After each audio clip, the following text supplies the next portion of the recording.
Hello and welcome to another episode of Pulling Back the Curtain. Here we are.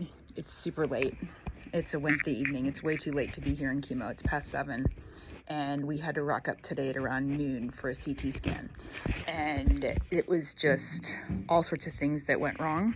So it's just been an exercise in patience, which is an attribute that any of you who have known me for any period of time realize that I have always been in very short supply of, but I'm making up for it now.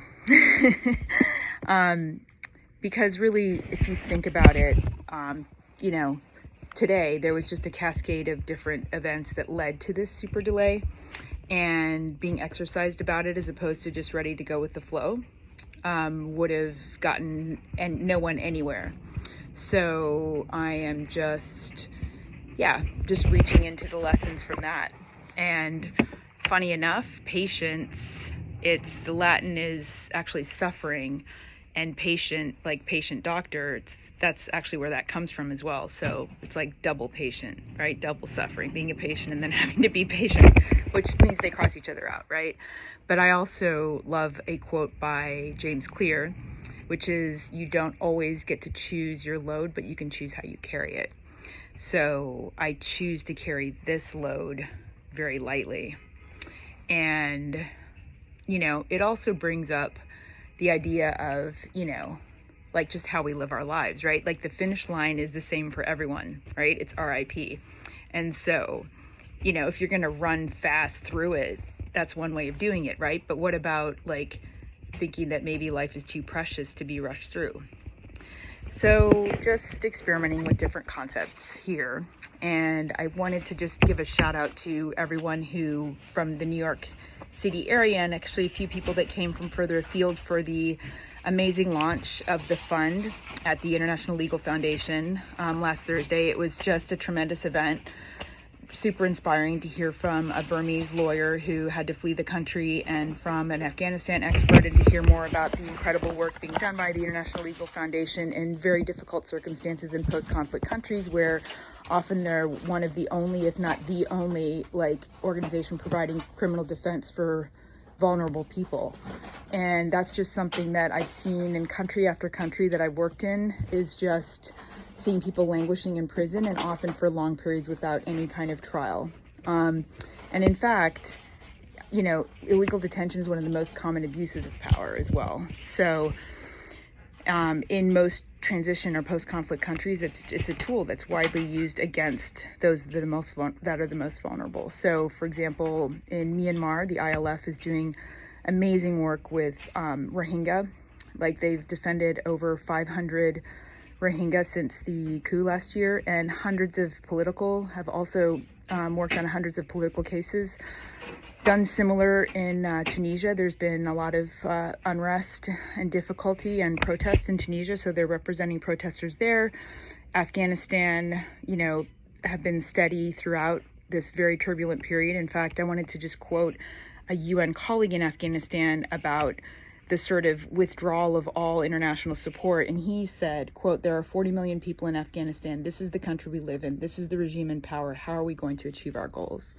So just remembering that change, the way it happens, it's really sometimes, it's just incremental over time. It's like you create a groundswell, right? Just by pushing and fighting incrementally. And that's what the International Legal Foundation does. And so all donations will be henceforth matched by a couple generous donors that have decided to match them. So please, please, please consider donating. It's such an amazing organization.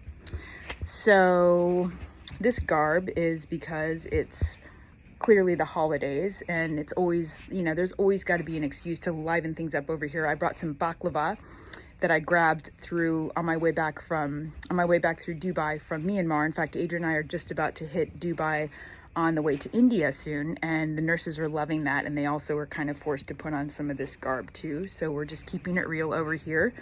And other than that, in the last few weeks, I've been spending a lot of time upstate in different places, pursuing different types of healing modalities. So I am someone who believes in exploring all different philosophies and modalities to understand better how other people live and how other people heal. And, you know, clearly I'm pursuing the conventional methodology through all of this chemo garb. So today we have durvalumab and gemcitabine, and we might be getting this drug that I told you about. It's a targeted therapy that's FDA approved, but it's still not commercially available. There's still actually no clarity either on whether I have progression or pseudo-progression. Maybe we'll find out after this CAT scan, but that's all within the conventional realm, right? But I've obviously lived in China, studied Chinese, so I'm very open to Eastern practices. So I'm doing acupuncture and other modalities from that. And also, many of you probably realize that about 5 years ago, I started going to the Amazon. So I'm also quite familiar with plant medicine and indigenous healing techniques. And all that I would like to say right now, maybe I'll feel inspired to speak about this more in the future, is that I believe that a holistic approach to health looks at all of those aspects and doesn't repudiate any given one. And so far, I've been able to combine so many different amazing and skillful healing practices that draw on the wisdom sometimes of, you know, hundreds of thousands of years and ancestors and all of this, as well as the amazing you know, modalities and medicines and expertise that's available to us through conventional Western medicine.